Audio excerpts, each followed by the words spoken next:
गुरुर्ब्रह्मा गुरुर्विष्णू गुरुर्देव महेश्वर गुरु साक्षात परब्रह्म तस्मै श्री गुरवे नमः.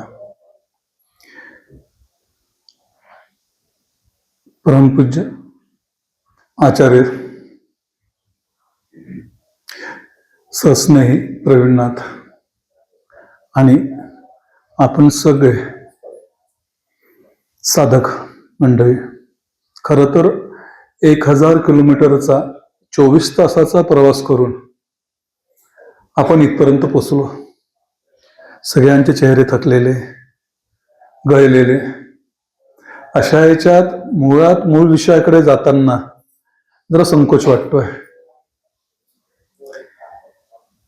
आपण शिबिराचं आयोजन केलं, आत्मपरिवर्तन शिबिराचं नाव दिलं. आतापर्यंत वेगवेगळ्या नावाने आपण शिबिर आयोजित केले, पण याच काहीतरी विशेष आणि वेगळं करायचा विचार आपला आहे. आपण शिबिराचं मुळातच घोषवाक्य ठेवलंय, हो येथे साधक घडतो. मग साधक घडतो म्हणजे साधक म्हणजे कोणता? जसं आता प्रवीणनाथांनी म्हटलं, केवळ जपमाळ करणारा, पूजा करणारा, ध्यान करणारा, वस्त्र बदल करून वावरणारा, गळ्यात माळा घालणारा, टिया लावणारा, देवासाठी कुठेतरी 10 मिनिटं दिले म्हणजे आम्ही साधक झालो, अशा आविर्भावात वावरणारा हा वर्ग. आणि माझ्यामध्ये काहीतरी बदल झाला पाहिजे, माझ्यामध्ये विचारपूर्वक मी काही गोष्टी अंगीकारल्या पाहिजे, यासाठी जसं प्रवीणनाथांनी म्हटलं की स्वतःचा पैसा खर्च करून इथपर्यंत येणं हे खरंच अभिनंदनीय. आणि अपेक्षा सुद्धा खूप वाढलाय याच्यामुळे. आधीच माझ्यासारखा मागे लागणारा हट्टी जिद्दी, जसं पल्लवींनी सांगितलं की खूप मागे लागून लागून लागून प्रत्येक गोष्ट करून घेणारा, किंवा इथे बसावर सर बसल्या, शिंदे सर बसलेले, त्यांना माहित आहे की कोणत्या भाषेत आणि कशा भाषेत बोलल्या जाते. तरीही सगळेजण इथे आले तर स्वाभाविकच आहे की एखादी मूर्ती घडवायची असेल तर दगड लागतो, पण ज्या दगडाचा आकार येत नाही, ज्याची मूर्ती बनत नाही, तो दगड पायाचा दगड होतो, त्याला लोक नमस्कार करतात. पण त्याच्यापेक्षा ज्या दगडाने छन्नी हातोडीचे घाव सहन केले, त्या दगडाला देवत्व प्राप्त होते. नेमकं आपल्याला शिबिरात ठरवायचं आहे की प्रवीणनाथांचा मार, कारण प्रवीणनाथ नाही म्हणतात की शिक्षक असताना खूप जणांना मारलं, आणि आम्ही पाहतो जेव्हा त्यांना त्यांचे शिष्य विद्यार्थी भेटतात तर ते कसं म्हणतात, सर आपने बहुत मारा था मुझे, बहुत पेला था मुझे. प्रवीणनाथांचा मार कोण सहन करू शकतो आणि शब्दांच्या शिव्या कोण खाऊ शकते?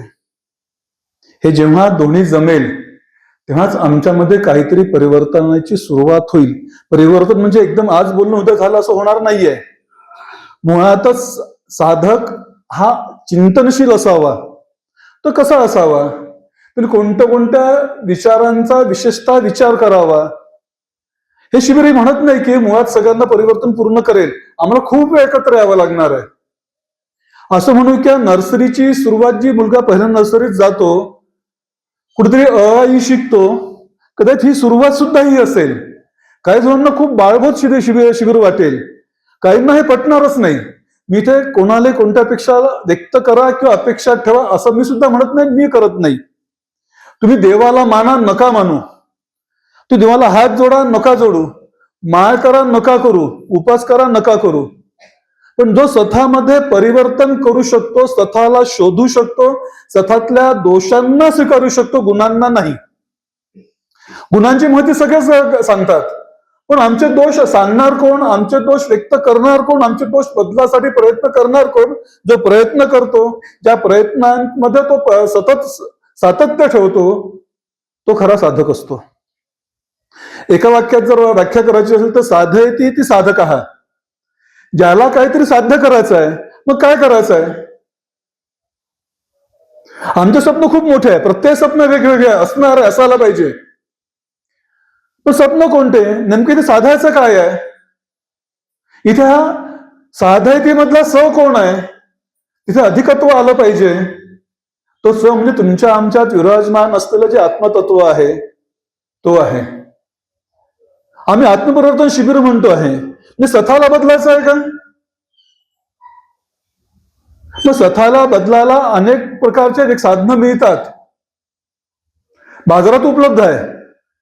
पण जो स्वतःच्या अंतरंगात डोकून पाहू शकत नाही, तो खरं साधक असेल का? आम्ही खूप सोरासोट व्याख्या करतो. एखादा खूप पूजा करायला लागून आणि हा खूप चांगला साधक आहे, एखादा जप तप करायला नाही हा खूप मोठा साधक आहे. छोटी गोष्ट करतो तर आम्ही त्याला खूप मोठं करतो, कारण दृष्टी आमची तशी असते, आम्ही त्या दृष्टीने त्याकडे पाहतो. पण या दृष्टीने पाहत नाही की ज्या साधकाने साधकत्व स्वीकारलंय त्या साधकाच्या अनुषंगाने ज्या देवताचं तो स्मरण करतोय, त्या देवताच्या अनुषंगाने काही गुण आमच्यामध्ये आले आहेत का? उदाहरण घेऊया. आम्ही जर गणपतीची साधना करतो आहे आणि आई वडिलांना धुतकारतो आहे, आई वडिलांची सेवा करत नाहीये, गणपती खरंच पावणार आहे का? आम्ही महादेवाची साधना करतो आहे, आम्ही खरंच 2 मिनिटं मौन धरू शकतो का? आम्ही किती बडबड करतो, किती बोलतो. जर खरंच आम्ही तुम्हाला 2 मिनिटं शांत बसू, आपण जर गृहीत धरलं, आता एक उदाहरण द्यायचं झालं, साधारणतः श्रद्धांजलीने 2 मिनिटं मौन धरा असं सांगितलं जाते आणि 2 सेकंदात मौन सोडल्या जाते. आम्ही 2 सेकंद सुद्धा स्थिर बसू शकत नाही, स्थिर राहू शकत नाही. जप करायला घेतला तर अनेक असंख्य प्रश्नांचे, असंख्य विचारांचं काऊर उमटते. नको ते विषय समोर येतात, नको ते आठवते. हे कुठं थांबलं पाहिजे ना. आम्ही इथे खूप गोष्टी करणार आहोत. जसं आचार्य प्रवीणनाथांनी म्हटलं की बदल होणार नाही. आम्ही सकाळी 4:30 आज उठू, उद्या उठू, परवा उठू. त्याच्यानंतर घरी गेल्यावर आम्ही साधं 6 वाजता उठून ध्यानाला बसा म्हटलं आहे. म्हणजे जवळपास माझ्यासोबत असलेले 90% नाही 99% लोक 6ला बसत नाही. 6ला का बसावं? ते एक सिद्धांत मानला गेलाय की सूर्योदयाच्या 7 मिनिटं आधी आणि सूर्योदयाच्या 7 मिनिटं नंतर हा जो काळ असतो, हा काळ संधी काळ असतो. त्या संधी काळामध्ये सुषुम्ना नाडी जागृत असते. जी सुषुम्ना नाडी जागृत असताना जर आम्ही ध्यानाला बसलो तर निश्चितच आमचं ध्यान स्थिर होणार आहे, मन स्थिर होणार आहे. मन ध्यानाचा एक भाग आहे. तुम्ही खरंच बसतो का? अनेक गोष्टी अशा ज्या गोष्टींकडे आम्ही सतत दुर्लक्ष करत येतो आणि 10 मिनिटं जप केल्यावर आम्हाला खूप मोठं असं वाटतंय की आम्ही खूप मोठं साधक झालो, खूप मोठी अनुभूती आली. आम्ही खूप फोन करून याला त्याला विचारतो, ज्याला त्याला सांगतो मला हा अनुभव आला, तो अनुभव आला. ते अनुभव म्हणजे नुसते भास असतात. कोणतेही अनुभव या पातळीवर येत नाही ज्या पातळीवर आम्हाला वाटतात. आम्ही ध्यान करतो, आम्ही उदाहरण घेऊ, ध्यान करतो. ध्यान करणं म्हणजे काय? काही न करणे म्हणजे ध्यान आहे. आम्ही काय करतो मग? असा कोणाचा इथे बसलेला अनुभव की ध्यान केल्यानंतर काहीच घडत नाही. ध्यान करताना श्वास आम्ही घेतोच, मंत्र आम्ही म्हणतोच, जो आम्ही प्रकार सांगितला तो सगळा. कर्म करतोच, कर्म थांबतं का? थांबत नाही. इथे आम्ही ते पण शिकणार आहोत. परिवर्तन कशा प्रकारे पाहिजे हे सांगत असताना अध्यात्म आणि व्यक्तिमत्व याची सांगड घातला गेली पाहिजे ना. अध्यात्माचा मूळ अर्थ वेगळा असेल कदाचित. आत्म्याला जाणून घेणं हा जर त्याचा अर्थ असेल तर आत्म्याकडे प्रवास करण्याची वाट कशी असेल आणि त्याचं वर्तन कसं असेल याच्यात जर साम्य नसेल तर रामदास स्वामी म्हणतात, बोले तेसा चाले त्याची वंदावी पावले. मग संतांना वंदन करताना आम्हाला सुद्धा डोक्यात हाच विषय असतो की हा व्यक्ती बोलेल तसंच चालेल, कारण याला संतत्व मिळालेलं आहे. आम्हाला संतत्वाची अपेक्षा कदाचित नसेल, पण साधक असू तर जे बोलू ते किमान केलं पाहिजे आणि जे जमणार नाही ते आम्ही केलं नाही पाहिजे. ही सर्वसाधारण माफक अपेक्षा आहे. दुसरी अपेक्षा आहे, घरामध्ये आमचं वातावरण कसं असणार आहे. इथे कुटुंब आलेलं आहे, काहीच म्हणजे बरेच कुटुंब आलेले आहे, बरेच कुटुंब मी वावरतो. मग त्या कुटुंबाचा आपसी संवाद कसा असणार आहे, सामाजिक संवाद कसा असणार आहे, तो कोणत्या आधारावर असणार आहे, कोणत्या चिंतनावर असणार आहे, कोणत्या उद्दिष्टावर असणार आहे, याचा सुद्धा विचार इथे होणार आहे. कारण व्यक्तिमत्वामध्ये जर तुमच्या बदल होऊ शकला नाही, व्यक्तिमत्व जर त्या अनुषंगाने तुम्ही बदलू शकले नाही तर तुम्ही करत आहे त्याला 0 मार्क भेटतात. पल्लवीताई नेहमी म्हणतात की मला किती मार्क देणार, मी हे करून दाखवलं ते करून, मला 0 मार्क.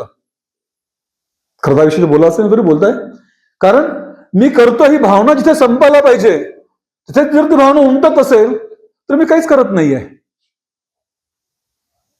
तर माझ्यातला मी संपवायला अध्यात्म असते, तर माझ्यातला मी संपत आहे का? पण आम्ही अध्यात्म आणि व्यक्तिमत्व हा विषय घेतला.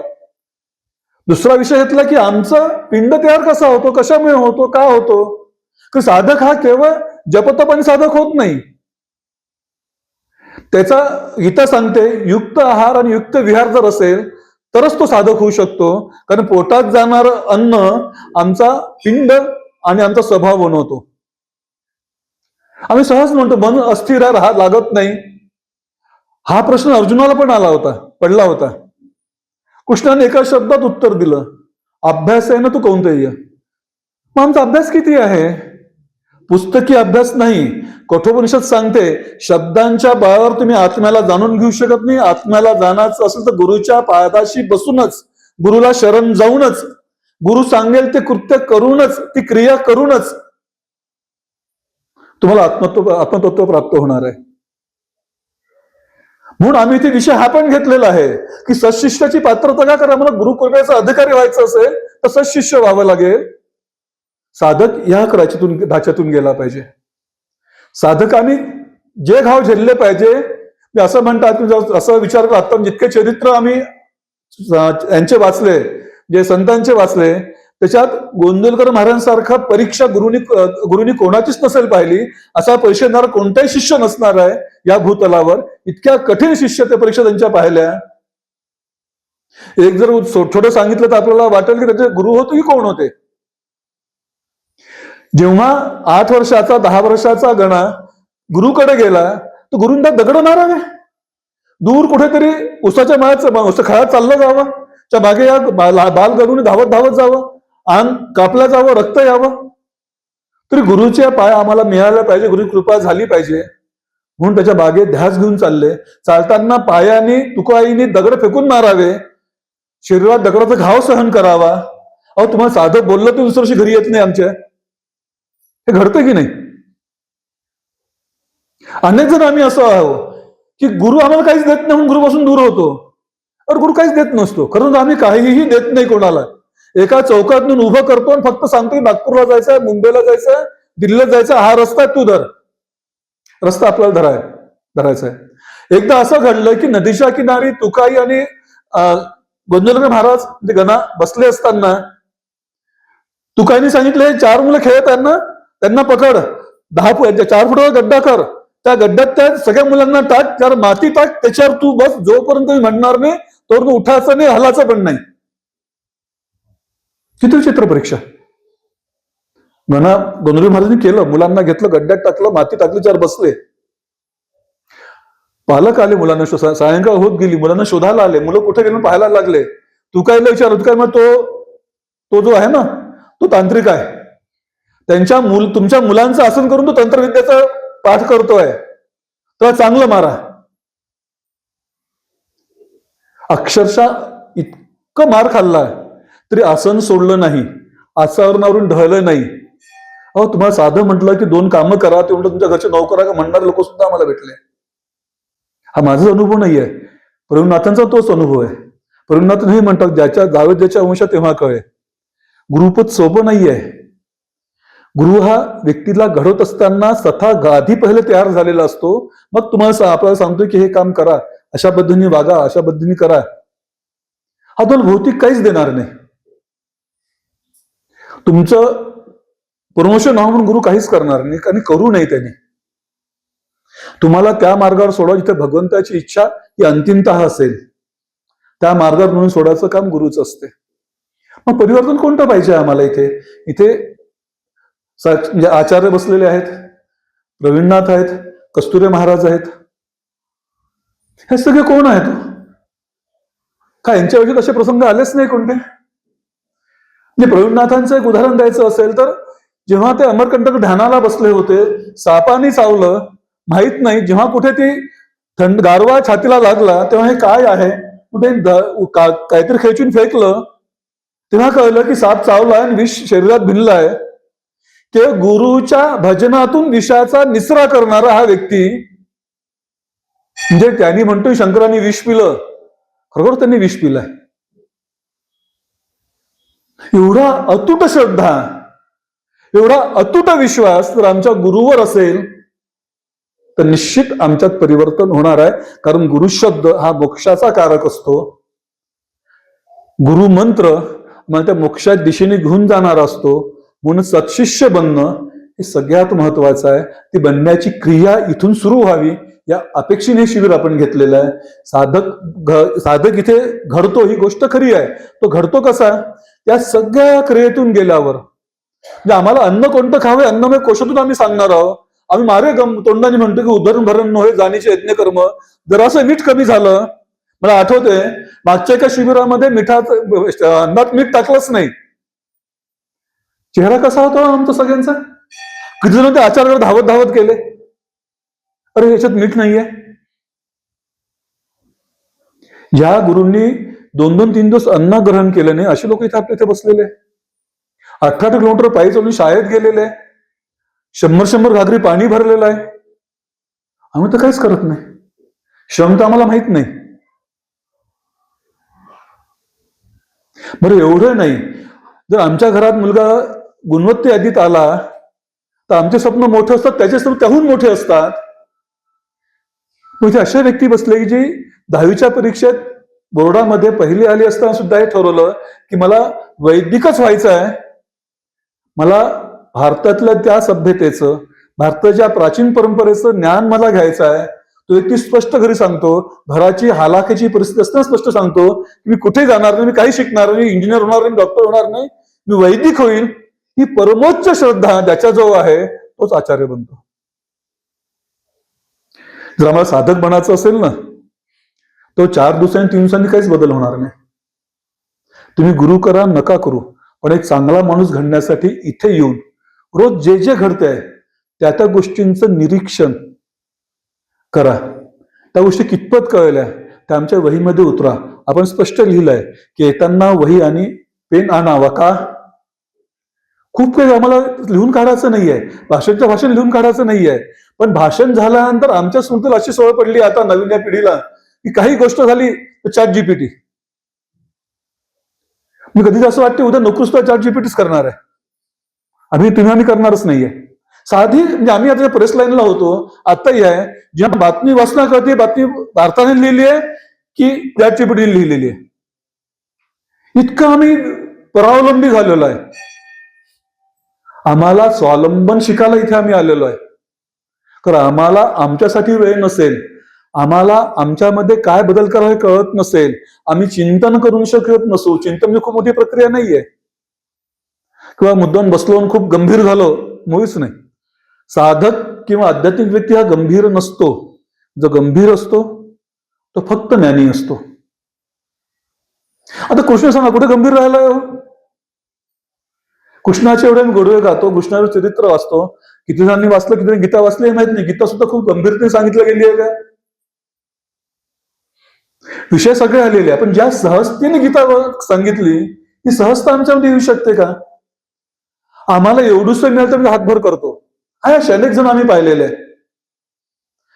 काहीतरी छोटस अनुभूतीचा कण दिसतो, त्यांना वाटतं बस आम्ही झालो, आता मला गुरुची गरजच नाही, आम्ही सिद्ध झालो. शेवटपर्यंत गुरुची गरज पडते. आणि जेव्हा गुरु नसतात ना त्या गुरुचं खरं महत्व कळते की आम्ही किती काय काय चुका केल्या, किती मागे राहिलो.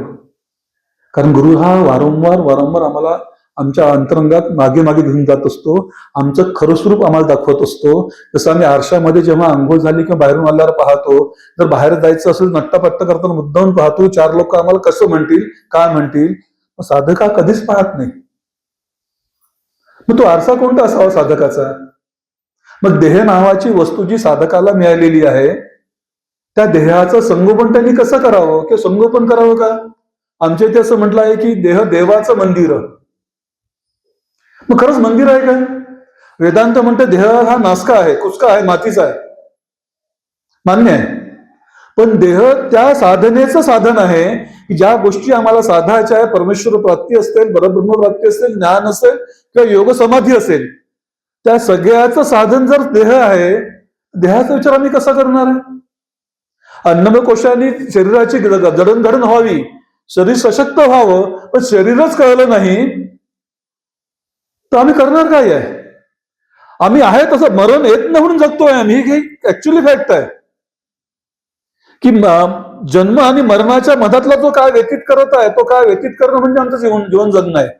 मग साधना सुद्धा आमची तीच आहे की आमच्याला पाहिजे असलेल्या गोष्टी जोपर्यंत मिळत नाही तोपर्यंत साधन आहे. साधन जेव्हा गोष्ट मिळाली आम्हाला आमचा अनेक तर मला मान्य आहे मी कुठेच नाहीये, पण ज्याच्या मागे तुम्ही धावताय तो माझा आहे, तुम्हाला माहित आहे का? म्हणजे साधकाने सुद्धा आपल्यासोबत एक असं साधक घडावं, त्यांनी देशकार्यासाठी सर्वस्व अर्पण करावं, देवकार्यासाठी सर्वस्व अर्पण करावं. त्यासाठी आम्ही देशविषय सुद्धा घेतला, आम्ही देवविषय सुद्धा घेतला. देवाला शोधायचं कसं, देव म्हणजे नेमका काय प्रकार आहे. आम्ही तीर्थयात्रा गेलो म्हणजे देवाला शोधायला गेलो का? मुळीच नाही. असा नवीन फॅड झालेला आहे स्पिरिच्युअल टुरिझम. हा कोणता प्रकार असतो? त्यामुळे मोठे मोठे कॉरिडॉर तयार व्हायला लागलेले आहे. काशीमध्ये इतकी भीड असते की पाय ठेवायला जागा नसते. पण खरंच गंगा स्नान केल्यानंतर छातीवर हात ठेवून सांगणारा असा एक तरी व्यक्ती भेटला नाही आतापर्यंत किंवा मी गंगा स्नान करून माझं पाप संपले सगळे, पण संपल्यानंतर पुन्हा पाप करणारच नाही हे सांगणार सुद्धा भेटला नाही. म्हणजे काशीत राहतात ते घरी नळाच्या खाली स्नान करतात, पण बाहेरून माणूस पाप धुवासाठी गंगेत स्नान करतो. किती शोकांतिक आहे. म्हणजे आमच्या जो सगळं काही आहे, आम्हाला सगळं काही माहित आहे, पण त्यापर्यंत जायचा आमचा प्रयत्नच कोणता नाहीये. म्हणजे गमतीने असंच म्हटलं जाते ना किंवा जे काखेत कसं नावाला व्हायचं आहे ते आम्ही म्हणतो, किंवा एखादी वस्तू आम्हीच आमच्या हाती ठेवलीच आम्हाला सापडत नाही, तसं आमचं झालेलं आहे. हा देह कशाने बनला, या देहामध्ये काय आहे, या देवाचं मूळ स्वरूप जर मंदिर म्हणतो तो कोणतं आहे, मग देव कसा आहे, ज्या मूर्तीत पाहतो त्या देवाचं दर्शन घेतो देव तसा आहे का? तसा पण नाहीये. मग देव कसा आहे, तो कसा शोधायचा? आम्ही जरी म्हणलं की देव सर्वतोपरी आहे, तर पांडुरंगाला महादेव म्हणू शकत नाही, महादेवाला राम म्हणू शकत नाही, कृष्णाला दुसरं नाव घेऊ शकत नाही, गणपतीला कार्तिकेय म्हणू शकत नाही. का बरं असं? मग देवाला जर रूप आहे तर रूपाचं प्रतिबिंब आमच्या अंतर्मनात कसं आहे, कशा पद्धतीचं आहे, ते साधन कोणतं आहे? जे साधन संतांनी वारंवार सांगितलं, वेदांनी वारंवार सांगितलं, वेदांनी हात टेकले की आम्हाला कळलंच नाही. नेती नेती करून त्याला सगळ्याला दूर लोटलं, शोधाचा प्रयत्न केला की जेव्हा बृहस्पतीकडे जे देवगुरु बृहस्पतीकडे इंद्र आणि विरोचन नावाचा राक्षस शिकायला होते, तर सर्व शिक्षण झाल्यावर दोघांनी देवाला पहिला गुरुला प्रश्न केला, असं काहीतरी वेगळं तुमच्या जवळ आहे ते आम्हाला पाहिजे, त्याचं नाव काय? तर त्याचं नाव अध्यात्म विद्या आहे. तर कसं प्राप्त होईल? एक काम करा, नदीत जा, त्या डोकवा, जे कर ते म्हणजे अध्यात्म विद्या. दोघं गेले, दोघांना नदीत डोकवलं तर तुला प्रतिबिंब दिसलं. विरोचन राक्षस म्हणाला की देह म्हणजे मी. मग आम्ही कोणत्या कोटीत बसतो? माझा देह मी करतो, कृपया फोन बंद करा. माझा देह मी करतो, मला हे पटत नाही. मग आम्ही खरंच साधकाच्या कोटीत आहोत का? मला देह म्हणजे हा परब्रह्म आहे, ब्रह्म आहे, मला हा तो कळला म्हणून विरोचन चालला गेला तर आम्ही राक्षस म्हणलं, असुर ही पदवी दिली. त्याच इंद्राला हे वाटलं की अरे हा दिसणारा वेगळा आहे आणि मी वेगळा आहे, त्याला देवत्व प्राप्त झालं. साधी गोष्ट आहे की मी आणि माझ्यातला जर वेगळा आहे का तर नाही. तर साधन कोणतं नाही समजून घ्यायचं, साधन कोणतं आहे? संतांनी खूप सोपा शब्दात सांगितलंय, साधन ते सोपे हरिनाम खरे रे. तुकाराम बुवा म्हणतात की वेदांचा अर्थ आमासी ठावं, इतरांनी भार व्यर्थ. मग कर्मकांडातील गुणांमध्ये किंवा वेदाच्या याच्यामध्ये जेव्हा आम्ही लागतो, वेदातले शब्द संतांना कळला बरं, चुकीचा अर्थ कोणीही घ्यायचा नाही की संतांना कळलाच नाही. उगीच तुकाराम बुवांनी असं म्हणतो आम्हालाच ठाऊक. वेदांनी जे नेती स्वरूपात वर्णन केलेलं आहे तेच स्वरूप पकडून आम्हाला अतिशय साध्या भक्ती शब्दांमध्ये भक्ती कशी करावी याचा ज्ञान आम्हाला संतांनी दिलं. आम्ही जर योगी झालो तर आम्ही चित्तवृत्तीच्या संघर्षात अडकून पडू. आम्ही कर्मकांडी झालो तर कर्माचा अतिशय योग्यतेने व्हायला पाहिजे, त्या कर्मामध्ये अडकून पडू. आम्ही जर ज्ञानी झालो तर मायेपासून अहंकारने आमचा नाश करू. पण नेमकं काय व्हायचं आम्ही? मग नारदे भक्तिसूत्र सांगते की प्रेमरसाचा जो प्याला गोपींनी पिला तो पेला तुम्ही आम्ही प्याव भक्तिरसात दुंबावं. पण भक्ती म्हणजे काय आहे? त्या भक्तीचा, त्या भक्तीला प्राप्त करण्याचा मार्गाचा उहापोह आम्ही इथे करणार आहोत. साधकाला स्वतःचा स्वबोध झाला नाही, स्वनिरीक्षण झाला नाही, स्वतःला शोधू शकला नाही तर साधक पण प्राप्त होत नाही, तो परिपूर्ण अवस्थेत जाऊ शकत नाही. तर परिपूर्ण जायचं असेल तर आजचा दिवस आहे, इथून आम्हाला सुरुवात करायची. इथे वस्तीमध्ये काही वयाने मोठे असतील, त्या वयाने लहान असतील. माझ्या भावानेही म्हणायचे आम्हाला की बाबा एवढा वेळ तू देवपूजा वगैरे करतो, अन्य गोष्टी करतो, अभ्यास केला असता मेरिट मध्ये आला असतं. चुकलंय त्यांचं, अपेक्षा चुकीच्या नाहीये. पण हे सगळं करत असताना अभ्यासावर दुर्लक्ष होऊ नये या याच्यात पूर्ण जेव्हा आम्ही संघटनेचं विद्यापीठाचं काम करायचो तर आम्ही कधीही आमचा विद्यापीठातला पहिला नंबर सोडला नाही. ते कशा बरोबर झालो? तर ज्या तत्वाचं आम्हाला कुठेतरी अनुभूती आली, हे कळलं की हे सर्व एक आहे आणि त्याचा एक भाग आम्ही आहोत, त्याच्यामुळे घडलं. जर आम्हाला पुढे सरकायचं असेल, जायचं असेल, उद्देश गाठायचं असेल, त्या उद्देशासाठी आम्हाला कसं वागलं पाहिजे, काय केलं पाहिजे, कोणत्या अनुभूतीतून, अनुभवातून, कोणत्या मार्गातून गेलं पाहिजे, या सगळ्यांचा उहापोह करणारा त्यामुळे या शिबिराचा समारोप नाहीये. या शिबिराकडून अपेक्षा आहे की आम्ही सगळ्या शेवटी प्रारंभ या नावाने विषय बोलणारा, विषय मांडणार नव्हे, अपेक्षा व्यक्त करणारा म्हणून आम्ही स्वाध्याय दिलेला आहे. केवळ जप करणं म्हणजे साधक नियम म्हणतोच आहे. मग स्वाध्याय कशासाठी करायचा? अशा संतांजवळ बसावे, नुसतं बसावे, अनेक गोष्टी कळतात, ते गरज नसते. तो बोलला नाही तरी चालतो, संत बोलला तरी चालतात. म्हणजे सोबत बसताना आमच्या मनावर आपोआप शांतीचा अनुभव येतो, संतोषाचा भाव म्हणतो, तो उमटला पाहिजे. त्यावेळी संतांकडे जावं, संतांच्या उपदेशाचं मनन चिंतन व्हावं, संत ग्रंथांचं वाचन व्हावं. म्हणून काही संत ग्रंथ आम्ही दिले. सोमवार ते रविवार पर्यंत काय केलं पाहिजे याची पूर्ण सूची दिली. सोमवारी ज्ञानेश्वरीचा कोणता अध्याय वाचायचा, मंगळवारी दासबोधला कोणते दशक वाचायचे, का दिले सगळे हो? की संतांनी सांगितलेला मार्ग आम्हाला कळावा किंवा नाही कळलं तर अक्षरांच्या बोधातून काहीतरी आम्हाला मिळावं यासाठी आम्ही हे दिलं. आम्ही सर्वपंचका वाचायला सांगितली, आम्ही निर्वाण शतक वाचायला सांगितलं, आम्ही एकत्वता स्तोत्र वाचायला सांगितलं. का बरं? तर हे कळावं की आम्ही ज्या आयुष्याला आतापर्यंत जपलं आहे, ज्या आयुष्याला अधिक मोठ्याला खोटेपणाचा सहारा घेतलाय, कोणीतरी आमच्याशी मोठा आहे तो कसा खोटा आहे हे सांगणारा शुद्धपणा आम्ही आमच्याकडे घेतलाय. आम्हालाच आमचं श्रेष्ठत्व सिद्ध करायला समोरच्याला काळाचा आम्ही अट्टहास करतो, तो अट्टहास संपावा. आणि चरपट पंचलिका असेल, निर्वाण शतक असेल, एकात्मता स्तोत्र असेल, आम्ही सगळे भाग इथे घेत आहोत, स्वाध्याय म्हणून दिलेले आहे. अपेक्षा अशी आहे की जप पूजा करून काहीच मिळणार नाही जोपर्यंत आम्ही आमच्या स्वस्वरूपाला संत शब्दातून समजून घेत नाही, तोपर्यंत आमचा विकास होऊ शकत नाही. या विकासासाठी जायला तुम्ही आम्ही जर खर्च करून आलो असो तर सार्थक करायचं असेल ते 4 दिवस नाहीच, आयुष्यात शेवटच्या टप्प्यापर्यंत साधकत्व जपा आणि त्या चैतन्याला प्राप्त करायला परिपूर्ण प्रयत्न करा. जो प्रयत्न इथे सांगितला जाणार आहे, मला तर पूर्ण विश्वास आहे. मी अशा शिल्पकाराच्या हातून घडलो आहे, तरी चुकीला काहीच माफी नव्हती. आम्ही यशाच्या आम्हाला ध्यान करायला लावलं, ध्यानाचा विचार आम्ही करू शकत नाही. चुकलो तर छळांचा मार होता. म्हणजे आम्हाला असं म्हटलं की आम्हाला ही गोष्ट पाहिजे, अरे आम्ही 20-24 तास बसलो, पार्श्वभाग सोडून निघाला, त्यामुळे आम्हाला मिळालं. तुम्ही काय केलं? आमच्या इथे मुक्ताई नगरला शालिनी आहे, 45 वर्ष त्या बाईने अन्नाचा कणी घेतला नाही.